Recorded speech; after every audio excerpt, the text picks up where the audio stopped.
કે જે વસ્તુને અડો, જે વસ્તુને જુઓ અને જે વસ્તુ મહેસૂસ કરો એ બધા ઉપર ગ્રેટિટ્યૂડ લખવાનું.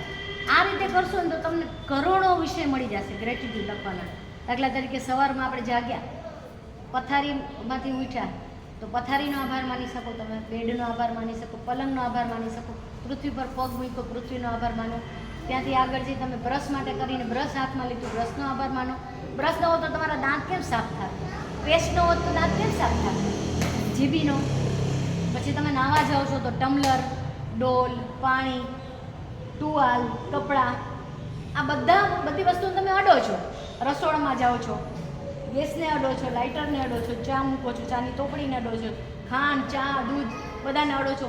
આ બધી વસ્તુ આખા દિવસમાં જે વસ્તુને તમે અડ્યા હોય, જે વસ્તુનો સ્પર્શ કર્યો હોય બધા ઉપર ગ્રેટિટ્યૂડ લખી શકાય. બીજું, જે વસ્તુને તમે જુઓ એટલે આપણે જાગ્યા તો પહેલાં આપણા રૂમને જોયો, આપણા ઘરના માણસોને જોયા, બહાર જોયું તો વૃક્ષ બધા સરસ દેખાયા, આપણે એક સારું દ્રશ્ય જોયું બારી બહારથી, આપણે કોઈ બાળકો રમે છે એ દ્રશ્ય જોયું, આપણે આપણો ઘરનો તુલસીનો છોડ જોયો, આપણે વરસાદ આવે છે તો વરસાદને જોયો, આપણે સૂર્યને ઉગતા સૂર્યને જોયું, આપણે આથમતા સૂર્યને જોયું, ચાંદને જોયો, તારાને જોયું, સમુદ્ર જોયું, આકાશ જોયું.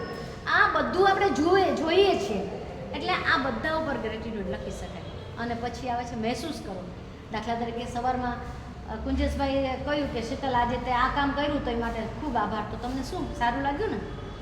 તમને જે લાગણી થઈ ને, તમને સારા લાગવાની લાગણી થઈ ને, એના ઉપર તમે ગ્રેટિટ્યૂડ લખી શકો. તમારા બાળકે કહ્યું કે મમ્મી તું મને બહુ ગમે છે, તો આ શબ્દ તમને બહુ ગમે અને આ શબ્દથી તમને આનંદ આવ્યો તો એ તમે મહેસૂસ કર્યું, એના ઉપર ગ્રેટિટ્યૂડ લખી. તમારા સાસુએ તમને કહ્યું કે મારી શીતલ છે ને એ દીકરી જેવી છે, મારી દીકરીથી વિશેષ મને રાખે છે, મારું ધ્યાન રાખે છે, તો કેટલો તમને આનંદ થાય ને. તો એ અનુભૂતિ કહેવાય, એ શું કહે મહેસૂસ કર્યું કહેવાય. એટલે આ બધી આનંદ, દુઃખ, પ્રેમ, દુઃખ વિશે નહીં લખવાનું. આનંદ, સુખ, પછી આશ્ચર્ય. ઘણી વખત આશ્ચર્ય થાય આપણને એમ થાય કે આ વૃક્ષ આટલું નીચેથી આટલું બધું ઉગ્યું, કેમ ઉગ્યું હશે? કુદરતની કળા ઉપર આપણને આશ્ચર્ય થાય ને.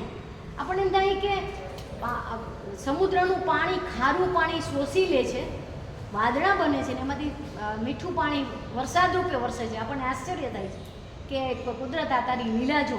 તો એ બધા આશ્ચર્ય, કુદરતની લીલા, કુદરતની દયા, કુદરતની કૃપા, એ જે કાંઈ તમે મહેસૂસ કરો એ બધા ઉપર લખી શકાય. એટલે આ તમે 3 વસ્તુ ધ્યાનમાં રાખો ને તો તમારે વિચાર જ ના કરવો પડે કે આજે ગ્રેટિટ્યૂડ શેના ઉપર લખો. બરાબર? તમે ગઈકાલે બનેલા બનાવો વિશે પણ ગ્રેટિટ્યૂડ લખી શકો. જો તમે પહેલા મહિનાને એક ગ્રેટિટ્યૂડ બધા લખી જ લીધા હોય તો તમે પછીના મહિનાથી કાલે શું બન્યું, તો કે સવારે હું જાગી. પહેલાં તો આપણે જાગીએ, સાજા નરવા જાગ્યા છે ને એ જ મોટું આશ્ચર્ય છે, એની મોટી કૃપા છે ઈશ્વરની.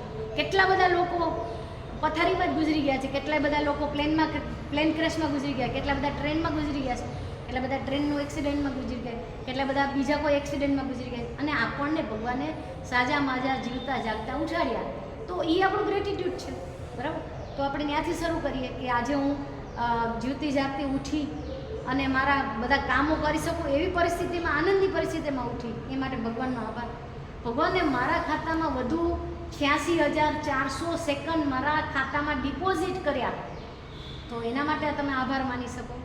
પછી તમારી જે આખા દિવસમાં ઘટના બની હોય, તમારા ઘરે કોઈ આવ્યું હોય બેસવા અને તમને આનંદ આવ્યો હોય, તમે કોઈના ઘરે ગયા હોય અને તમને આનંદ આવ્યો હોય, કોઈનો સરસ ફોન આવ્યો હોય અને તમને આનંદ આવ્યો, કોઈને તમે ફોન કર્યો હોય ને આનંદ આવ્યો, તમને કંઈ ગિફ્ટ મળી હોય, અને કોઈ વસ્તુ મગાવી હોય, પાર્સલમાં કોઈ સારી વસ્તુ આવી જાય, આપણને એમ થાય કે આપણે જોતી તેને મળી ગઈ, કોઈ પાસેથી કંઈ વસ્તુ મળી, કોઈ સાથે સારી વાત થઈ, કોઈ સાથે ખાલી હસવાનું પેલું થયું. આપણે રસ્તામાં જતા હોય તો કોઈ બેનને આપણી સામે, કોઈ બેન કે કોઈ ભાઈ આપણી સામે સ્માઇલ આપી, એના ઉપર લખી શકાય. એટલે ગ્રેટિટ્યૂડ લખવાના કરોડો વિષય છે. એટલે દરરોજ ગ્રેટિટ્યૂડ લખવાના અને હેપીમાં, જોયમાં, ખુશમાં રહેવાનું. બરાબર? Okay, thank you. આટલું બધું સરસ રીતે સમજાવવા બદલ ધન્યવાદ ધન્યવાદ